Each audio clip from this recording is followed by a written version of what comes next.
Praise the lord. మన ప్రభును ప్రియ రక్షకుడైన యేసుక్రీస్తు నామమున మీకు అందరికీ వందనాలు, శుభాలు. ఉదయకాలం ముందు దేవుడు తన వాక్కును బయలుపరుస్తుంటున్నాడు. ఈ దిన దేవుని వాగ్దానము మార్కు సువార్త 12వ అధ్యాయం 10వ వచనం. నిరాకరించిన రాయి మూలకు తలరాయి ఆయను. ప్రియమైన బిడ్డలారా, నిరాకరించినటువంటి రాయే మూలకు తలరాయిగా పిలువబడతా ఉంది. ఉదయకాలం ముందు ఎవరైతే నిన్ను నిషేధించారో, నిరాకరించారో, త్రోసివేశారో, ఇదిగో ఎందుకు పనికిరావని ఎవరైతే అంటున్నారో అక్కడ ప్రభు వాక్యం బయలుపరచబడుతుంది.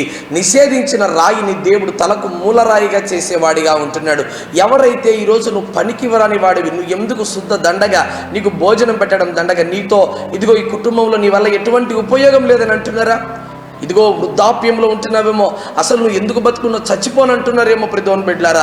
అయితే ఎవరైతే నిన్ను నిరాకరించారో దేవుడు నిన్ను తలకు మూలరాయిగా ఈ దినాన చేయునుగాక. ప్రియమైన బిడ్డలారా, ఆలోచన చేయండి. యోసేపును అన్నారు కలలు కనేవాడు వచ్చాడు, ఎందుకు పనికిరాని వాడు వచ్చాడు అని అన్నారు. కానీ ఇదిగో ఐగుప్తునకు, ఇజ్రాయేలు ప్రజలకు, యాకోబు కుటుంబానికి యోసేపే దిక్కయ్యాడు. ప్రియమైన బిడ్డలారా, అదే రీతిగా గమనించగలిగితే మోసే గారి జీవితంలో కూడా ఆలోచన చేస్తే, ఇదిగో నీవు మాకు నీతులు చెబుతున్నావా, ఒక మనిషిని చంపేని ఎంతో మంది అనేకమైన మాటలు అన్నారు. ఎవరైతే ఆ నోటితో అన్నారో, ఎందుకు నిరాకరించారో, ఎందుకు పక్కన పెట్టారో, అదే రాయి ఈరోజు ఏమైందంటే అనేక మందికి తీర్పు తీర్చేటువంటి గొప్పగా దేవుడు మోషేను ఆశీర్వదించాడు. ప్రియమైన బిడ్డలారా, ఎవరైతే యోనాను ఇదిగో పక్కన పెట్టేశారో, ఎవరైతే యోనా మాట వినలేదో, ప్రతి ఒక్కరూ కూడా యోనాను గొప్ప స్థితిలో తీసుకొని వచ్చాడు దేవుడు. ఇదిగో ఆయన గొప్ప స్థితిలో తీసుకొని వచ్చాడు. ఓరి నిద్రపోతా అని ఒక అన్యులు కూడా అతన్ని అపహాసం చేసేటువంటి స్థితిలోకి వచ్చారు.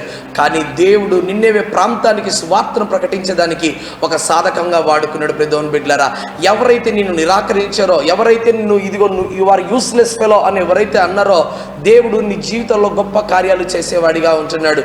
యేసుక్రీస్తు ప్రభువారు అనేక మంది తుచ్చముగా మాట్లాడాడు.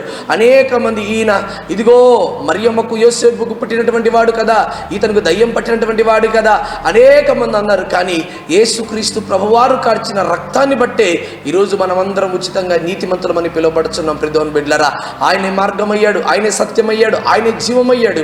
కనుక ఈ ఉదయకాలం ముందు ప్రభు చెప్తున్నటువంటి మాటను జ్ఞాపకం చేసుకుందాం. దేవుడు నీ జీవితంలో గొప్ప కార్యాలు చేసేవాడిగా ఉంటున్నాడు. ఎవరైతే నీ నిరాకరించారో, ఎవరైతే నువ్వు వద్దు అని అన్నారో, ఏ భర్త అయితే తోసేశాడో, ఏ భార్య అయితే వద్దనిందో, ఏ పిల్లలైతే తోసేశారో, వారే ఈ దినాన నీకు తలకు మూలరాయిగా అవుతారు. వారి కుటుంబానికి దిక్కు అవుతారు.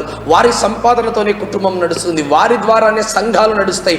వారి ద్వారానే అనేక మందికి రక్షణ, మారు మనసు కలుగుతుంది. ప్రియమైన బిడ్డలారా, అట్టి గొప్ప కార్యాలు, అట్టి గొప్ప రాయిగా దేవుడు నిన్ను ఒక గొప్ప తలగా చెయ్యునుగాక.